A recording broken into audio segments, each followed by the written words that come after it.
You're now ready to log in.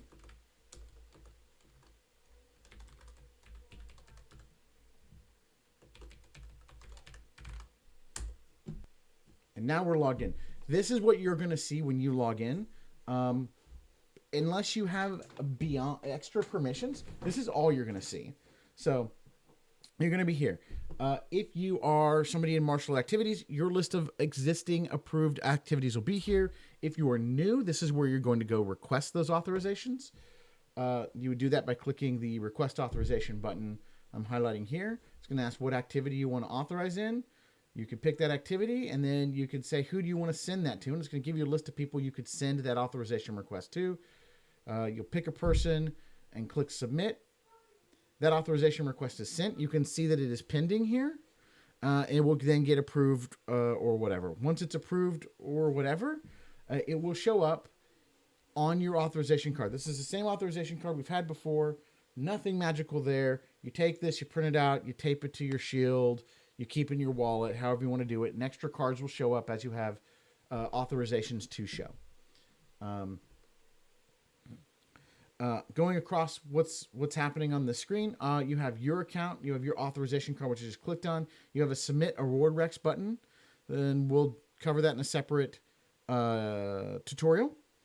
Then down here, if you have submitted an award rec, the second tab here would show you the award recs you've submitted. Now, we're not going to tell you the outcomes of those award recs, but if you're like, did I submit an award rec for Joe's cheese? I think that cheese was amazing. You can come here and check, did you submit it or not? And if not, go ahead and submit it. So we're not going to delete these. That will be there. This will potentially be a growing list of things that you've hoped people would get. And if it's been a while, maybe you submit a duplicate, or you submit how that award has changed over time. But this is just to get a chance for you to kind of remember, did you or didn't you send an award rec? Roles will be, if you end up becoming, as we roll out new features, an officer or a marshal, or specifically an authorizing marshal, roles are going to be the permissions you currently have or have had in the past. So you can it tell you what permissions you've had through the system. Notes, there are two types of notes. There are private notes that'll be used for the marshalate to do internal things with, and there are public notes. This might be a good way for you to keep track of your own very short little blurbs about stuff. Like maybe you want to do a little note to yourself about, again, not major, might be how you did at a particular tournament, or that you submitted for an officer and you just want to remind yourself that you did that on that date. Again, not major notes, just something simple. They're private in the sense that you can see them, and people who are allowed to manage member accounts can see them. So they are not public to the world, but they are not private notes in the sense that there are people inside the organization, administrators of the system, who will be able to see what you write here. So this should really just be a little scratch space for you. We built a note system for internal management for, what marshals need to, record and track and stuff. And we're like, well, if we have a flag between public and private, so we just built that flag so you guys could track your own things here if there's things of value. Last tab here is your additional information. All of this can be shown up publicly. There are, in the future, there may be additional information that's private, but right now all of this is potentially public through an award recommendation. We will pull this data into the reward recommendation, and we'll show that how that functionality works in another demo. But how this works is your order of precedence ID. Now that is an ID you can get by going to op.ansteorra.org, and then you're going to look yourself up, and I'm going to look up my actual self.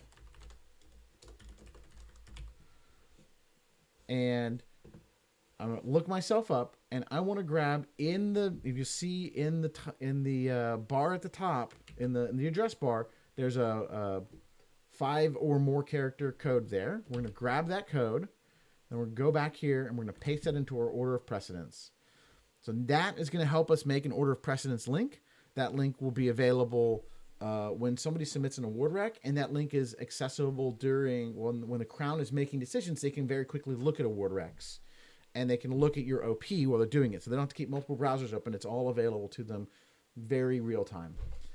Call into court. This is your personal preference. I believe the Ansteorra wiki has similar information available to it. This just kind of brings it together. So there's one spot for this information. So, never. Do you need to be notified? Are you okay to be pulled into court without notice? If somebody needs notice, do you want it to be yourself? Do you want it to be somebody else? So you pick what you're most comfortable with. I'm fine with no notice. Court availability, none. Maybe you can't make events very often, so the Crown needs to be aware it's hard to get a hold of you. They can make plans accordingly. Or maybe you're a parent and you need to get home regularly, and so you can't guarantee you're going to be at evening court. Or maybe you work mornings a lot, or you're constantly traveling very last minute, and so you can't always make morning events, morning courts. So what is your preference there? Morning, whatever. And then let's say you were somebody who's like, hey, I don't mind getting called into court, but could you let somebody know so I know to be there without me knowing what's going on? And so you might say, hey, with notice, and you could say who that person would be. There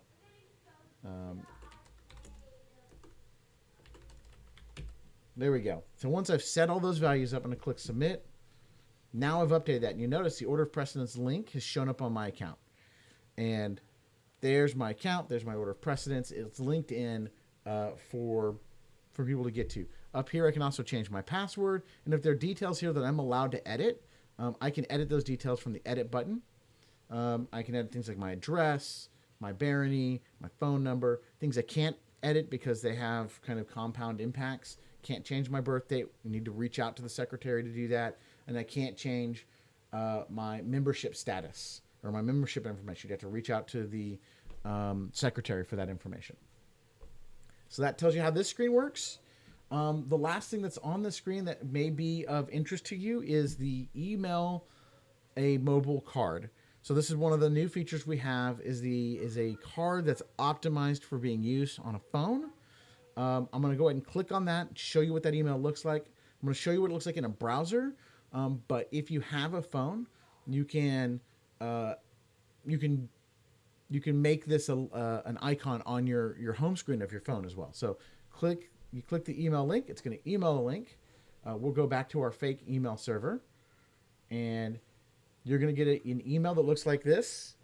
This is your code. This code here it's the only code of its kind. It's your mobile link. You don't want to share this. You click on that link, and that takes you directly to your membership card. So it's here. What we have done is we have done what's called a progressive web app. Now, you won't be able to see what that means here, but if you were on your phone, and I'll do another screencast where I do it from the phone's perspective for you, when I'll show you how to add this to your home screen. I only have an iPhone, so I can only show you what it's going to look like on an iPhone, but the steps are going to be highly similar on an Android device. But this is going to be your real-time card. Your authorizations, as they get approved, will show up here. And if you get immediately new stuff, you can click that refresh button, and you're good to go. So that's very, very high level. If you're just a normal user of the platform, that's all there is to it.